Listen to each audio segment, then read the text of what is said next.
The Zika virus, strongly suspected of causing severe brain damage in babies, is spreading across the Americas. The World Health Organization estimates up to 4 million people could be infected over the next 12 months. So what can be done to stop the disease? This is Inside Story.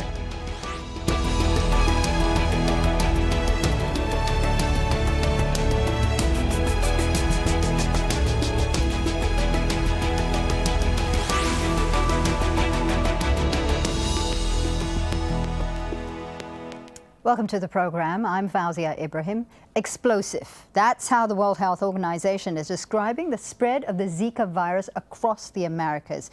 There are now confirmed cases in 23 countries with thousands of people infected. The WHO has called for an emergency meeting to discuss how to tackle the disease. And Brazil, one of the hardest hit countries with more than 4,000 birth defect cases reported, is calling for urgent action and coordination by Latin American countries. Now let's take a closer look at the Zika virus and how it's transmitted. Well, it's a mosquito-borne disease and it is related to dengue and yellow fever. Symptoms are mild but include fever, rash and joint pain, which appear 2 to 7 days after being infected. The Zika virus is not spread through direct person-to-person contact, and deaths are rare, but its greatest threat, although still unproven, could be towards unborn babies. Now, according to the Director General of the WHO, there is a suspected link between the virus and babies born with incomplete brain development or microcephaly. There is currently no treatment for vaccine. And while companies and scientists are racing to develop a safe and effective method to stop the disease, a vaccine is not expected to be ready for years. Now, authorities in El Salvador suspect more than 6,000 people have the Zika virus. It's led the government to take the controversial measure of advising women not to get pregnant. John Holman reports now from San Salvador. Soon-to-be mothers in a hospital in El Salvador, all worrying about the same thing. The Zika virus. It's spreading fast here, transmitted by mosquitoes. Scientists think that if the mother is infected, it could cause brain damage to the unborn child. The link has yet to be proved, but El Salvador's government has already taken the extraordinary step of warning women not to get pregnant for at least the next year. That's too late for Cristobal, who's suffering from the fever and rash that come with Zika. 8 months into the pregnancy, the risk to her baby is lower, but she's still sick with worry. I wouldn't have got pregnant. I would really have waited for the outbreak to have finished. The Vice Minister of Health says this is just the tip of the iceberg. Authorities only recently detected the virus here, but they're already getting ready for the brain-damaged children they think could be born in around 7 months' time. We've started to discuss this to look at what special resources the system needs to give support to these children, looking at other countries who've had the problem to strengthen our institutions. The emphasis is on prevention, but while contraception is widely used, one option women in this extremely Catholic country don't have is terminating their pregnancy, even if the fetus is brain damaged. Misael Mejia, congressman for the capital city, believes El Salvador's no-tolerance abortion laws need to be discussed in light of the Zika threat. It's a debate we should take more seriously without the subjectivity that religious myths and the church can generate in our country. To open up the defense of life, not just the babies, but the mothers, the family, and the damage that could be generated in society. For now, the government's concentrating on the root cause, the mosquitoes carrying the virus. Authorities are fumigating houses and public spaces all over the capital, but there's already more than 6,000 suspected cases of the Zika virus in El Salvador. But the biggest worry is not for now, but what the future may bring. John Holman, Al Jazeera, San Salvador.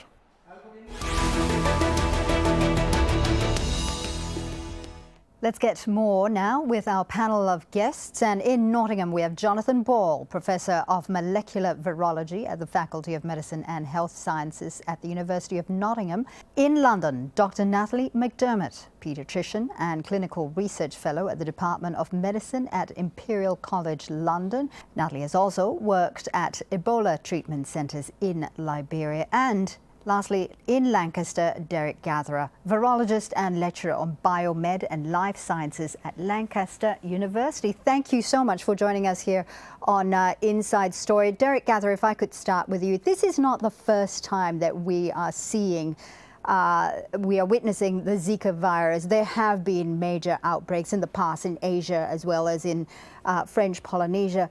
Why are we now seeing this explosion, as they're calling it, in the Americas? It's very difficult to say why. It might be that the virus has mutated in some way. Certainly the previous outbreaks in the Pacific have been trivial compared to the present one, so it's possible that the virus has changed. We know that many viruses do mutate quite quickly. The flu virus requires us to have a new vaccine every year because the rate of evolutionary change is so rapid.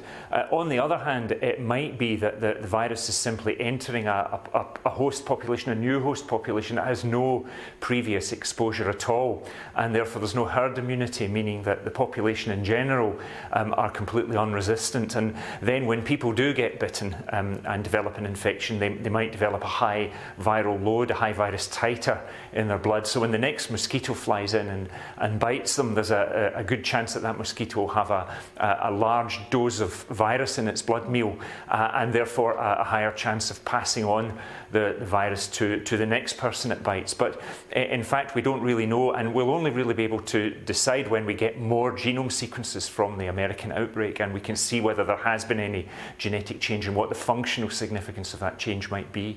Jonathan Ball, before we get into how newborn babies are being affected, and they seem to be the ones who are bearing the brunt of this particular outbreak, talk to us about how this virus impacts the human body. What does it do?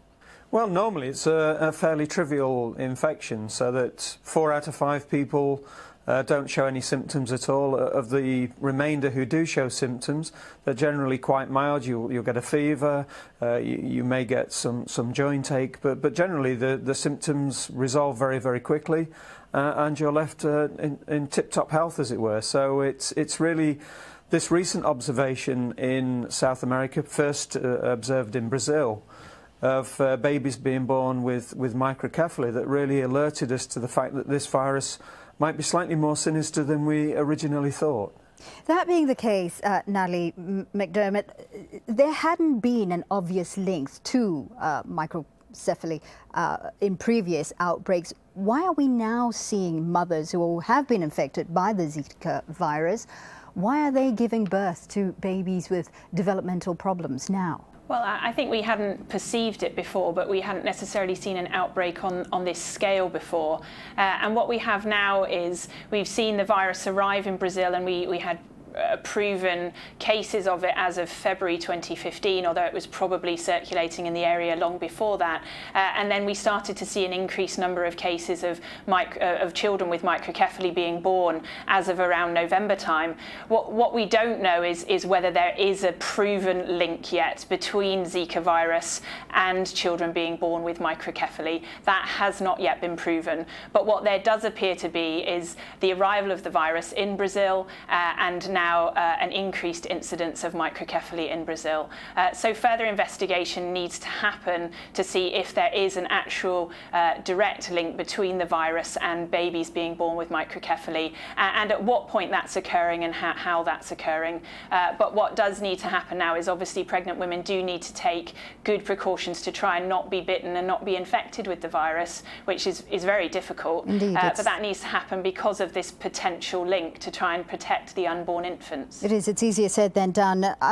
Jonathan Ball, is there a possibility that we're now actually seeing, as Derek suggested, a mutation of this virus, perhaps the Zika virus mutating, and therefore we're seeing more babies with developmental problems? I mean, you know, that is a possibility. It's probably not one that I particularly favour. So if you think about Zika, it's been living in Africa and Asia for decades, probably thousands of years in truth.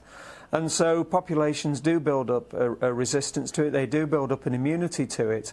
And so what that means is that when people become potentially exposed to an infected mosquito during pregnancy, they've already developed an immunity to the virus, and therefore they don't get infected, and therefore you don't see these microcephaly cases. And as Nathalie rightly pointed out, it's not yet proven, although the numbers are highly persuasive. So I personally don't think it's a mutation, for the other reason being that this is a virus that has to infect humans, it has to be able to replicate in humans, but it also has to infect and replicate in its insect vector, the mosquito.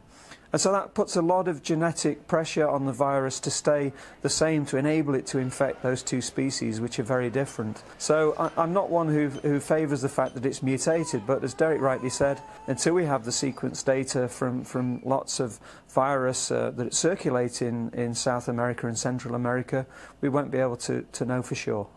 All right, well, Derek, as you said, another link has not been proven as yet, but the numbers do seem to suggest there is a link between the Zika virus and the number of babies being born with developmental problems. Would you liken what we're seeing right now to the rubella cases that we used to see decades ago? Yes, that's true. Rubella also causes developmental defects that can result in abnormalities of brain development. And half a century ago, when I was a child, anybody who contracted rubella would be kept away from the houses of our playmates, away from any potentially pregnant women. But that isolation method doesn't work with Zika because, of course, the mosquito can fly in the window, bite the infected person and fly out. So we can't use the same methods traditionally used against rubella of simply isolating cases, and that makes Zika virus much more of a threat than rubella was in terms of its impact on pregnancies. Nathalie, could microcephaly just be the tip of the iceberg? Could there be other developmental problems that we're not seeing right now? Well, I think that's a good question. I think that we probably would be aware of other developmental problems coming to the forefront already if that was the case. There is this awareness already of microcephaly. I think because of that awareness, we would be aware if there were any other gross abnormalities in these infants by now. Having said that, these 4,000 odd reported cases of microcephaly have yet to be fully assessed by a pediatric neurologist. So there was a report on Friday that came out that suggests that not all of these cases will be defined as microcephaly. And I think that that's probably true when they are formally assessed by pediatric neurologists in Brazil.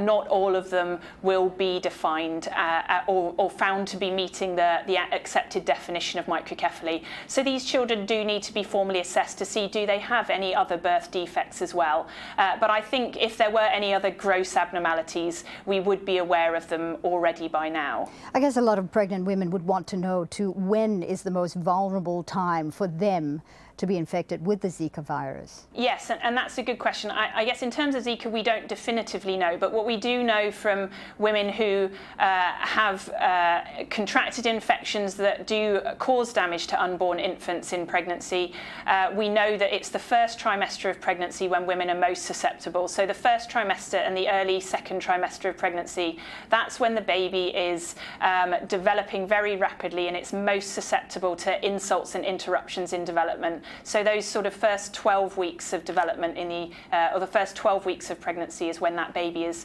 rapidly developing and most at risk.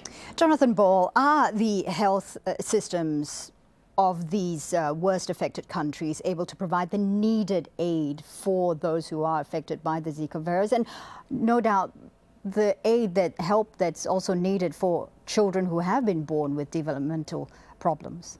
Well, it's a really pertinent point about health setups in the countries. So you do have to ask the question that if this outbreak had taken place in some of the countries in South America where there was less well-developed healthcare systems that they have in Brazil, would we really have noticed a potential relationship between Zika virus infection and the cases of microcephaly? And I would suggest that maybe we wouldn't, and that's potentially another reason why we've never really seen this association before in outbreaks that would have happened in Africa and also in Asia. So it really is a good example of why the Western world, the rich world, needs to help further in developing good health infrastructures across the globe, because that way we can identify things as and when they happen, we can identify what those problems might be, and that's a benefit to all of us. And of course it's a huge benefit to those areas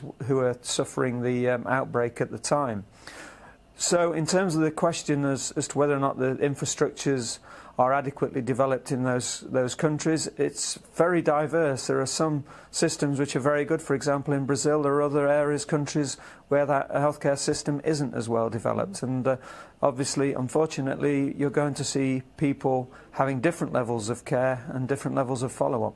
Derek Gatherer, it has been said that this is a silent infection. The Zika virus is a silent infection. 80% of the carriers seem to show no symptoms whatsoever. This is unlike Ebola, of course. Now that just adds to the difficulty of tracking this virus as well. Are we about to see a global pandemic? I don't think we're probably going to see a global pandemic, because the insects that spread it are mostly tropical mosquitoes of the genus Aedes. Now, we know from studies in Africa that were done in the 60s and 70s that many insects of the Aedes genus, the Aedes group of species, can spread Zika virus. We don't have the same information for the Americas, but we assume that it is Aedes aegypti, which is the main vector for dengue fever and chikungunya and yellow fever. But it could also be Aedes albopictus. Aedes albopictus has been spreading northwards in the Americas and has spread as far as the Canadian border. And that's the basis of the WHO's statement last week, that they think that it could come to spread to all of the Americas apart from Canada and the southern part of Argentina and Chile. But we don't yet have any definite evidence that Aedes albopictus is the vector of Zika in the American outbreak. Albopictus is found in southern Europe as well, but not in temperate parts of Europe. There was a chikungunya outbreak in Italy in 2007, but it didn't last very long. It fizzled out. And also chikungunya and dengue fever have really failed to colonize the United States, even though the tropical parts of the United States, Florida and the southeast Gulf Coast, are areas where those kind of mosquitoes exist, and potentially the ecology is there for arbovirus infection. But possibly because of differences between wealth and poverty, better house design, better urban design, less water lying around in urban areas, fewer potential mosquito breeding sites. These kind of viruses haven't taken off in the USA, just as chikungunya didn't really gain a permanent foothold in Italy. So I don't think that we'll see a global pandemic. As far as a tropical pandemic is concerned, it might be that the American strain, if indeed it is different, and of course, as Jonathan was saying, there's a possibility that it's no different to the African and Southeast Asian strains. It might spread back into other parts of the tropical world. But because in Africa, certainly, a lot of people are already immune, we have up to 60% seropositivity, meaning presence of antibodies in the blood of people in tropical Africa. So it probably wouldn't cause much of an impact there either. Nathalie MacDermott, the WHO had warned that this outbreak could be a lot more explosive than just in the Americas. They were severely criticized for their delayed response and reaction to the Ebola virus a year ago, 2 years ago. Are we seeing a similar failure in response and reaction from the WHO this time around? No, I don't think so. I think we're seeing them respond a lot more promptly than we did in regards to Ebola, and I think that their reaction last week to announce that they are calling an emergency meeting of the International Health Regulations Committee tomorrow is the first sign that they are taking this very seriously and that they are responding much more quickly than they did to the situation with Ebola a couple of years ago. And I think it's very likely actually that they will declare this a public health emergency of international concern, given what we're seeing occurring in South America at the moment. And if that's the case, that will trigger them putting together a strategy for dealing with this situation. And only time will really tell as to what that strategy is, what it looks like, and exactly how it will unfold. But I think we are seeing, hopefully, the start of a new WHO and a far more prompt response to an emerging infectious disease epidemic situation than we saw with the Ebola epidemic. Jonathan Ball, are you satisfied with the way the WHO has responded so far to the Zika virus outbreak? Yes, no, they were very sensitive to the criticisms that were levelled at them after the Ebola outbreak, and so they have been very active out in South America, Central America, and obviously the emergency meeting, hopefully they will decide what their right strategy is, and to try and somehow control this outbreak. And I guess the major issue is to try and improve outcomes in South and Central America, but also to stop the potential global spread, because as Derek rightly pointed out, one of the potential vectors for the virus, the albopictus species of mosquito, is very widespread, and so there is always the risk that the virus could spread, because there's huge numbers of infections ongoing in South America. Now, Nathalie MacDermott, there is now talk of a vaccine being developed to combat the virus, but at this stage it looks like it will be years until it'll be available to the general public. That being the case, what can people do? What can governments, local governments, do in the interim? Really, the only thing that can be done is vector control measures, which, as we've seen in Brazil, are already happening.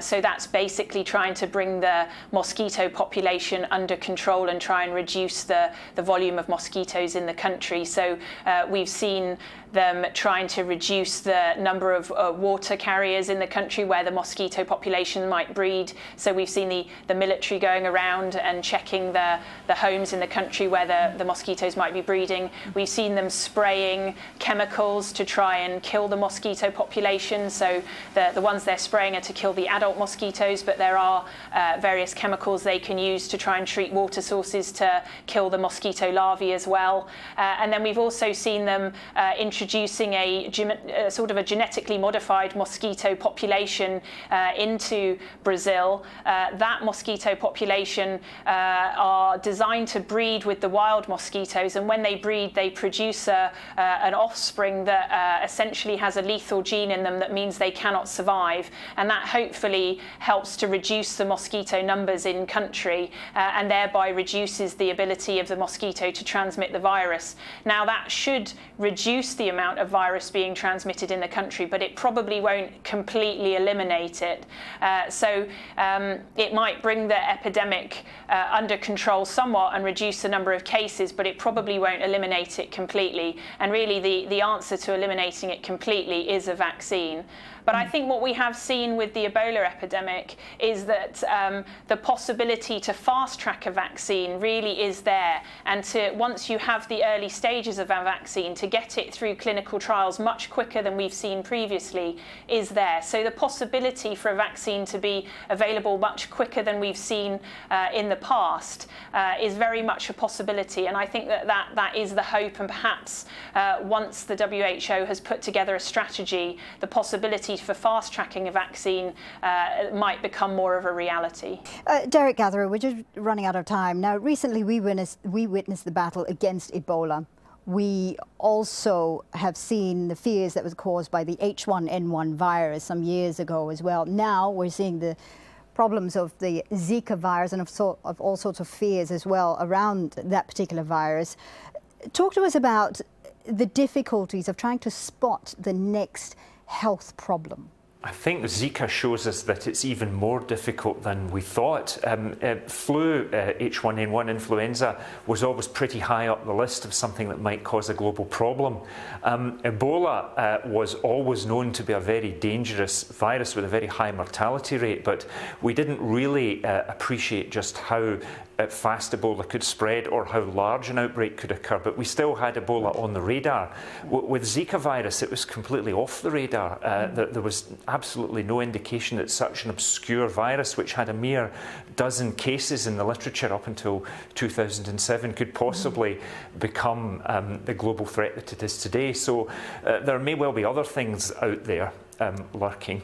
But fortunately nowadays we have some technologies that enable us to detect viruses in clinical samples much more accurately, so we can have a greater census of what's present in human populations and a list of what might be in the future. I'm going to have to stop the debate there. Thank you so much for joining us. Thank you to Jonathan Ball, Dr. Nathalie MacDermott, as well as Derek Gatherer.